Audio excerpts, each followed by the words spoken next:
Bismillahirrahmanirrahim. Assalamualaikum warahmatullahi wabarakatuh.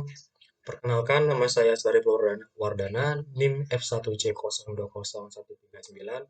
Di sini saya akan mempresentasikan hasil kerja saya tentang tema analisis penyerapan gas karbon dioksida CO2 dengan larutan NaOH dan KOH terhadap kualitas biogas kotoran sapi.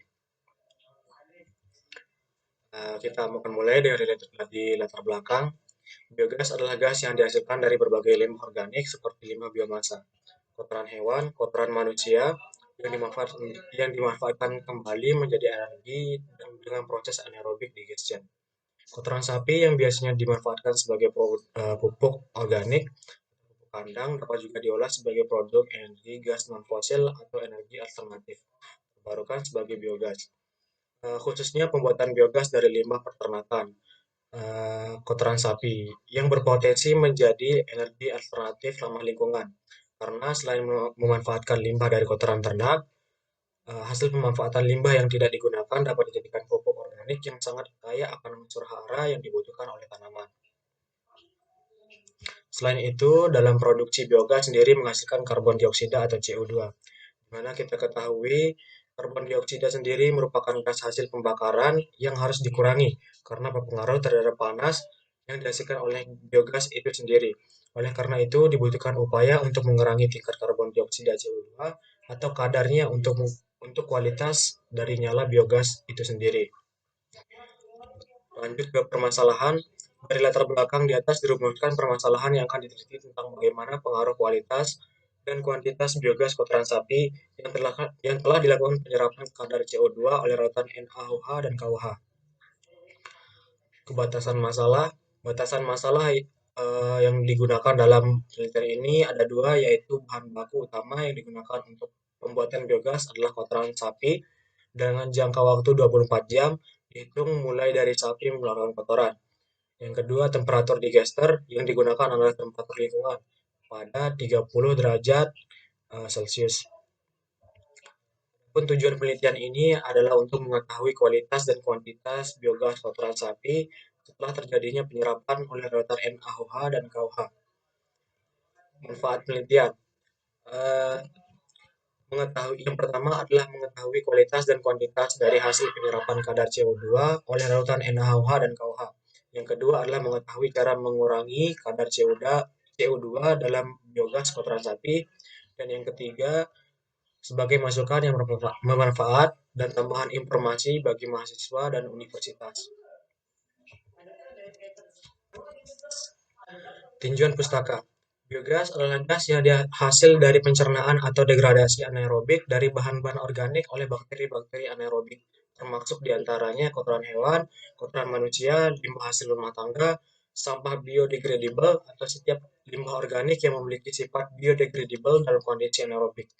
Adapun komponen penyusun biogas, yaitu gas metana, berada dalam persentase 50-70%, karbon dioksida berada dalam persentase 30-40%, air atau H2O berada dalam persentase 0,3%, hidrogen sulfida presentasinya sedikit sekali, nitrogen atau N2 1-2%, hidrogen 5-10%. Lanjut ke sifat biogas. Sifat fisik dan kimia dari biogas mempengaruhi pemilihan teknologi yang akan dipakai, di mana pengetahuan mengenai sifat-sifat dari biogas bermanfaat untuk mengoptimalkan peralatan yang menggunakan biogas ini. Karena penyusun utama biogas terdiri dari metana dan karbon dioksida, maka sifat biogas yang difokuskan pada masing-masing gas tersebut. Unsur-unsur lain seperti nitrogen, hidrogen sulfida relatif dalam jumlah yang sangat kecil. Akan tetapi gas hidrogen sulfida memiliki pengaruh yang besar terhadap material, yaitu menimbulkan korosi jika bereaksi dengan H2O. Pada proses pencernaan anaerob adalah dasar dari reaktor biogas, yaitu pemisahan barang organik oleh aktivitas bakteri metagonik dan oleh bakteri asidogenik. Pada kondisi kedap udara, umumnya bakteri ini secara alami terdapat pada semua limbah yang mengandung bahan organik, seperti kotoran manusia, hewan, dan limbah organik rumah tangga. Pembentukan biogas oleh mikroba melalui 3 proses, yaitu yang pertama hidrolisis. Pada tahapan ini terjadi proses peruraian bahan organik mudah larut, dan pencernaan bahan organik yang kompleks menjadi lebih sederhana. Perubahan struktur berbentuk polimer menjadi bentuk monomer. Secara sederhana, tahapan ini adalah perubahan zat organik menjadi cairan mikroba oleh mikroba asam. Yang kedua adalah pengasaman atau asidifikasi. Asidifikasi merupakan perubahan zat organik air dari tahapan hidrolisis menjadi mikroba oleh mikroba asam. Produk akhir dari perubahan ini adalah asam astat, propinat, format, laktat, alkohol, dan sedikit butiran, gas karbon dioksida, hidrogen, dan amonia.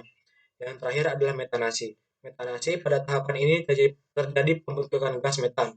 Perubahan dari asam organik, selain menghasilkan gas metana, asam ini juga menghasilkan karbon dioksida, asam sulfida, nitrogen, dan sel-sel mikroba dan mikroba metanasi. Syarat pembentukan biogas. Bakteri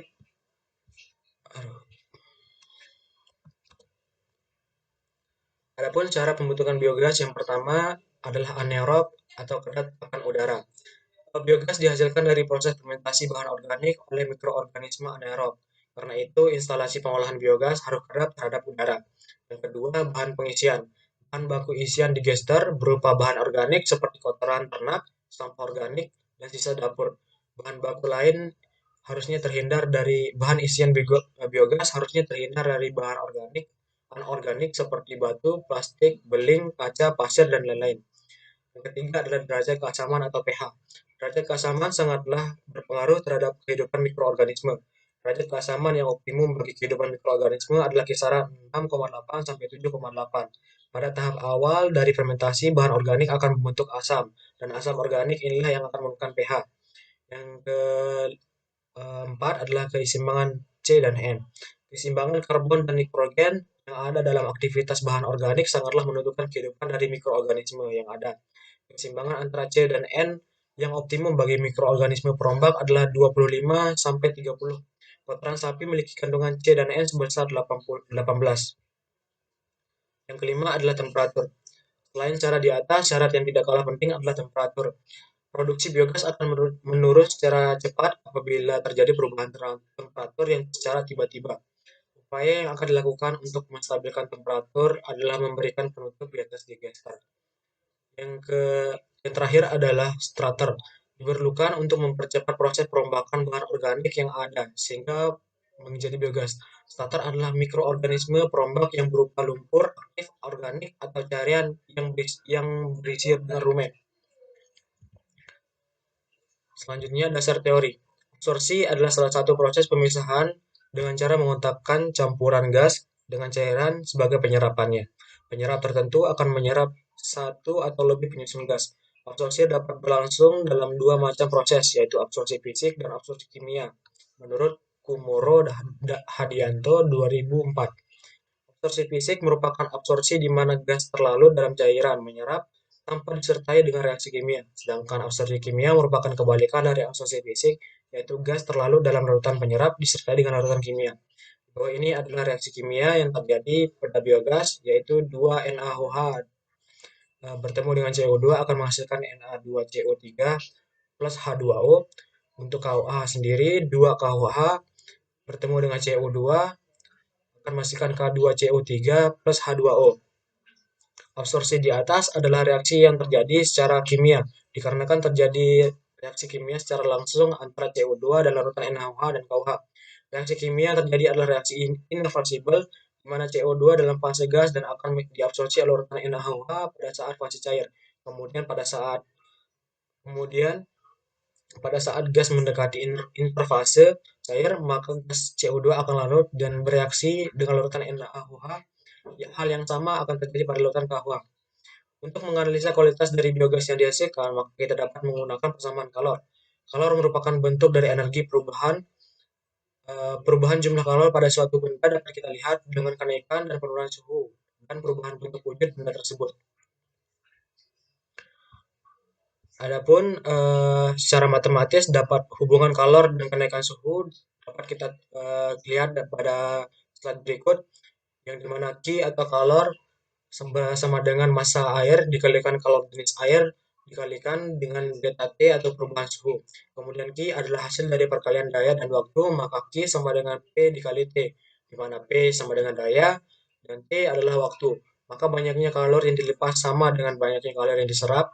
Secara sistematis dapat kita tulis sebagai berikut. Q terima sama dengan Q lepas, yaitu M dikali C dikali delta T sama dengan P dikali T.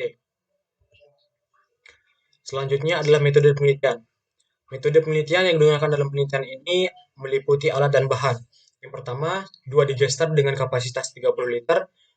Yang kedua, ember dan sekop. Yang ketiga, timbangan. Yang keempat, alat pengaduk. Yang kelima, pengukur pH. Yang keenam, termometer. Yang ketujuh, alat pengukur volume dari biogas. Sedangkan bahan yang digunakan adalah kotoran sapi, air, larutan NaOH dan KOH. Dan keempat adalah ragi. Variabel penelitian. Variabel yang digunakan dalam penelitian ini ada dua, yaitu variabel terikat dan variabel bebas. Variabel terikat adalah merupakan tujuan utama dari penelitian. Tujuan utama dari penelitian ini adalah untuk mengetahui kualitas dari biogas. Sedangkan variabel bebas adalah variabel yang berpengaruh terhadap variabel terikat. Adapun variabel bebas yaitu waktu pengamatan dan dan variasi kadar campuran ragi di dalam limbah kotoran sapi setelah variasi larutan NaOH dan KOH sebagai penyerap CO2. Prosedur dan tahapan. Prosedur yang pertama, menimbang kotoran sapi seberat 20 kg. Yang kedua, air bersih sebanyak 20 kg. Yang ketiga, menimbang ragi sebanyak 10 gram, 20 gram, dan 30 gram. Yang keempat, membuat kelarutan NaOH dan KOH sebanyak 0, 1,25, dan 2,5 newton tanpa perlakuan. Dan yang terakhir ada digester dan plastik penampung gas yang ditutup rapat sehingga dalam kondisi anaerob. Tahapan penelitiannya yaitu membuat bahan isian dengan komposisi sebagai berikut. Komposisi A yaitu 10 gram ragi, 50% air, dan 50% limbah kotoran sapi. Komposisi B yaitu 20 gram ragi, 50% air, dan 50% limbah kotoran sapi. Komposisi C yaitu 30 gram ragi, 50% air, dan 50% limbah kotoran sapi. Mengukur suhu dan pH bahan isian. Jika pH tersebut menunjukkan nilai 6,8 sampai 8, maka komposisi limbah siap digunakan. Dan yang terakhir adalah memasukkan komposisi ke dalam digester, namun menyisakan ruang pada permukaan isian di dalam digester agar aliran gas yang dihasilkan selancar. Selanjutnya adalah tahap pengukuran kualitas. Tahap pengukuran kualitas biogas ini dikerjakan dengan memanaskan 100 cc air selama 3 menit. Parameter yang diinginkan dari pemanasan ini adalah perubahan temperatur air yang dipanaskan. Pengukuran kualitas ini dilakukan sebelum terjadinya penyerapan dan sesudah terjadinya penyerapan CO2 dengan cara melewatkan biogas ke dalam larutan NaOH dan KOH. Seperti yang bisa kita lihat dalam slide, yaitu alat absorpsi sederhana. Cara kerja alat ini adalah sama dengan alat pengukur volume. Mula-mula tabung bagian dalam diangkat dengan posisi awal keran, gas masuk dibuka. Kemudian gas akan masuk ke dalam tabung sehingga terjadi kontak antara larutan NaOH dan gas. Hal yang sama dapat dilakukan pada digester yang lain dengan isian larutan KOH. Proses ini disebut absorpsi. Setelah absorpsi dilakukan, kemudian dilanjutkan dengan menguji kualitas biogas dengan cara memasak air. Mungkin sekian presentasi dari saya. Apabila ada salah kalimat, mohon dimaklumi. Wabillahi taufiq wal hidayah. Wassalamualaikum warahmatullahi wabarakatuh.